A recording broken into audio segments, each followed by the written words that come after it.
안녕하십니까. 이용의 주식상황 우주상황의 이유입니다. 어, 지난 주말 동안에 삼성전자 주가가 이제 급락을 했었어요. 로이터 통신의 어떤 삼성전자의 HBM이 엔비디아의 테스트를 통과하지 못했다는 이슈로 인해서 삼성전자가 3% 이상 급락을 하는 그런 모습을 보여줬습니다. 많은 이제 개인 투자자분들이 많이 좀 속상해 하셨던 부분이 아닐까 싶어요. 삼성전자 HBM에 대해서 굉장히 또 열심히 연구를 하고 있는데 엔비디아에 납품이 돼야 되는데 지금 테스트 통과를 못해서 지금 이렇게 좀 주가가 이제 급락을 하는 모습을 좀 보여줬습니다. 많은 투자자분들이 굉장히 좀 긴장하시고 실망하시고 또 절망하실 수도 있다고 생각을 합니다. 근데 우리가 HBM의 이 시장 자체는 앞으로도 굉장히 지금 이제 개화기에 있다고 볼 정도로 굉장히 앞으로 좀 커질 수 있는 시장이긴 하고요. SK하이닉스가 먼저 그 HBM에 대해서 꾸준히 연구를 왔기 때문에 어느 정도 이 궤도에 올라가서 엔비디아라는 이 고객사한테 납품을 할 수 있는 상황이 된 거거든요. 다만 아쉬운 건 삼성전자도 HBM을 충분히 연구를 했었으면 좋았는데 연구는 했어요.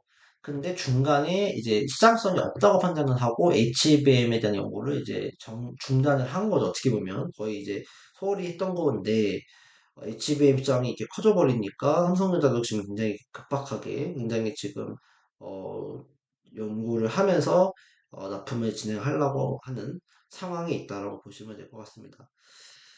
근데 이제 다만 아쉬운 거는 이제 삼성전자가 어쨌든 간에 지금 이제 HBM 테스트를 통과를 못했다는 측면인데 이게 사실 기존의 그 메모리 반도체, 이것도 HBM도 어떻게 메모리 반도체를 쌓은 거니까 메모리 반도체잖아요. 그러니까 기존에 우리가 메모리 반도체, 뭐 낸드 플랫이나 뭐 이런 것들은 사실 우리가 그 삼성전자나 SK하이닉스나 뭐 인텔이 됐든 그냥 찍어서 만들어내면 그것이 이제 PC나 어떻게 보면 핸드폰이나 어디 이렇게 설치가 되는 거죠. 세팅이 되는 거거든요. 근데 이제 이 AI 반도체는 기존의 그 공장형 생산과 달리 맞춤형 생산이 필요한 거예요. 그러니까 AI 반도체로서 기능을 하기 위해선 더 많은 전력에 대한 효율성이라든지 성능에 대한 이 뛰어남 이런 것들이 충분히 필요하거든요. 근데 그렇기 위해서는 엔비디아가 나름대로 이 AI 로직을 돌리기 위해서 데이터 센터에 들어가는 이 반도체에 있어서 굉장히 뛰어난 이 성능과 어떤 이 기술들이 녹아져 있어야 되는데 엔비디아가 원하는 또 엔비디아가 요구하는 어떤 그런 그 기준들이 충분히 있을 거라는 거죠. 그 기준에 통과를 못했다는 의미가 되는 거예요. 그러니까 HBM 자체를 못 만든다는 건 아니고 엔비디아가 원하는 어떤 그 기준들이 있다는 거죠. 뭐 A라는 기준이 될 수 있고 B라는 기준, C라는 기준, D라는 기준 이런 것들이 뭐 30, 40, 45, 50 뭐 이런 것들을 다 세팅이 되면 그 세팅 값에 부합을 해야 그 엔비디아가 원하는 수준의 HBM 칩이라고 판단을 하고 그 채택할 수 있는 건데 삼성전자는 그거에 대해서 약간 그 세팅 값이 조금 이제 부족하지 않았느냐라는 생각이 든다는 말씀입니다. 그래서 결국에는 이제 엔비디아의 니즈, 결국 수요자 중심의 이 AI 반도체 칩이기 때문에 결국 수요자가 원하는 수준의 기준에 부합을 해야 되는 입장. 그렇게 했을 때 납품은 이루어질 것이기 때문에 삼성전자는 결국 이 기준에 결국 부합하게 만들 것이다. 다만 시간이 좀 걸리지 않을까라는 부분인 거죠. 이거 시간이라는 거는 뭐 어찌가 될지 모르겠어요. 한 달이 될지 두 달이 될지. 근데 그렇게 멀지는 않을 거예요. 삼성전자 HBM 기술 자체가 뭐 없던 걸 만들어낸 것도 아니고, 그리고 이제 수요자인 엔비디아 입장에서도 사실 이 삼성전자의 HBM이 아마 다양화일 거라고 봐요. 왜냐면 지금 SK하이닉스가 거의 HBM 시장을 독점을 하는 상황이 있잖아요. 근데 여기 삼성전자가 등장을 해서 납품을 한다면 결론적으로 가격적인 경쟁까지 생기면서 엔비디아 입장에서는 이제 선택할 수 있고 가격에 대한 단가가 떨어질 수 있기 때문에 엔비디아 입장에서는 당연히 이익에 대한 부분도 올라갈 수가 있는 것이죠. 그래서 엔비디아도 충분히 삼성전자가 HBM에 대해 자기들과의 협력에 있어서 굉장히 긍정적으로 서로 협력을 도모할 것이고 다만 이제 TSMC에 대한 불만은 있겠죠. TSMC가 그동안 이 엔비디아와 SK하이닉스, TSMC 삼각동맹을 구축해서 반도체를 어떻게 보면 이제 쭉 패키징으로 해서 이제 진행을 했던 건데 삼성전자가 등장하게 되면은 이제 자기네들이 할당된 물량이 떨어질 수 있는 수주가 떨어질 수도 있는 거니까 TSMC 입장에서는 약간 이제 견제할 수 있는 입장이라고 생각은 듭니다. 그래서 일단은 우리가 맞춤형 생산이 들어가야 되는 부분이기 때문에 조금 더 시간이 걸리는 거다. SK하이닉스는 계속적으로 끊임없이 연구를 했기 때문에 엔비디아와의 어떤 협력이 좀 수월할 수밖에 없지만 삼성전자는 중간에 중단이 또 됐고 거의 약간 소홀해졌던 부분들이 있기 때문에 다시 한번 엔비디아가 원하는 수준으로 HBM 칩을 만드는 데 있어서 조금 더 어떤 그 시간적인 부분이 필요한 것이다. 그렇게 좀 보시고 너무 이제 부정적으로 볼 거는 없다라는 입장입니다. 그래서 공급은 무리 없을 것이기 때문에 어쨌든 간에 HBM은 이제 개화기 입장이기 때문에 앞으로 더 많이 증가할 수 있을 거예요. 그래서 조금 더 이 결론적으로는 이 HBM이 계속 많이 필요로 하게 될 텐데 엔비디아 입장에서도 SK하이닉스에서만 생산하는 거 좋지 않을 거예요. 왜냐면은 SK하이닉스에서 만약에 문제가 생겨버리면 공급망에 문제가 생길 수 있는 거잖아요. 그러니까 공급망의 다변화라든지 이익의 어떤 이 증대를 위해서는 삼성전자도 빨리 이 HBM 납품 시장에 투입이 되어야 한다는 입장이고 엔비디아도 그런 부분에 있어서는 충분히 삼성전자와 어떤 그런 의견들을 타진을 했을 거다라고 생각을 하여서 엔비디아에서 이제 그런 퀄 테스트 통과를 못했기 때문에 나타나는 부분이고 늘 이제 뭐 발열과 전력 소비에 대한 문제 이런 것들이 지금 언급이 되고 있지만 어쨌든 이 부분들을 빠르게 삼성전자에서도 해결하기 위해서 노력할 것이다 라는 측면들입니다. 그래서 너무 걱정할 거는 없고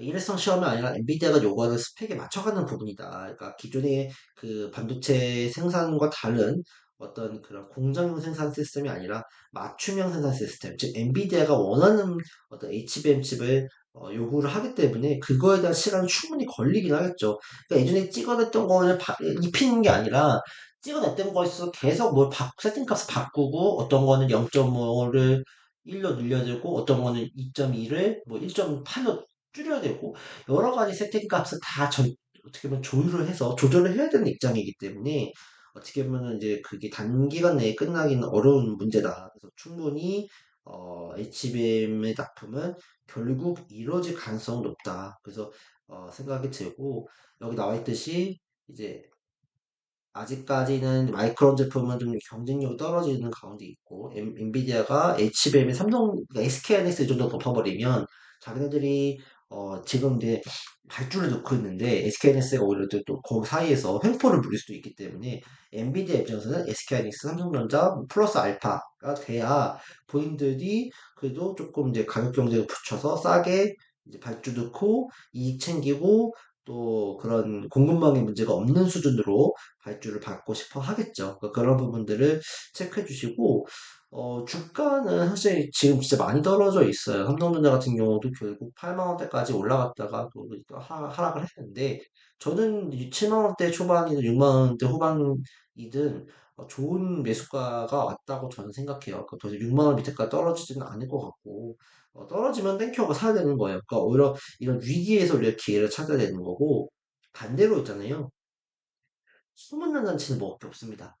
그러니까 누가 다 호재라고 외칠 때는 이미 다 끝물인 거예요. 그리고 그럼 거꾸로 보여. 우리가 소문난 잔치가 될 때까지 기다리는 투자가 맞죠. 삼성전자가 그렇다서 뭐 지금 삼성전자라고 할 정도로 비아냥거리고 굉장히 좀 위상이 추락을 많이 했지만 결국 삼성전자가 못 해낼 것인가 저는 그렇게 보지는 않기 때문에 삼성전자에 대한 그 매수 플레이는 오히려 지금부터 분할 매수는 가능하다 생각이 들어요. 반대로 SK하이닉스 같은 경우는 이제 그 좀 조심을 해야 되는 상황이죠. 어쨌든 간에 꼭 조금이라도 악재가 만약에 생긴다면 SK하이닉스 같은 경우는 좀 밀릴 수 있는 그런 상황들이기 때문에 어쨌든 간에 SK하이닉스보다는 삼성전자에 우리가 조금 더 매수를 하는 것도 저는 괜찮다라고 생각합니다. 또 이와 더불어서 삼성전자 HBM 관련주들이 많이 또 하락을 했지만 결코 여기서 이제 끝나고 하진 않을 것이다라고 저도 생각은 들어요. 그러니까 너무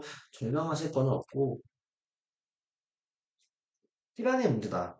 저는 그렇게 봅니다. 시간의 문제다.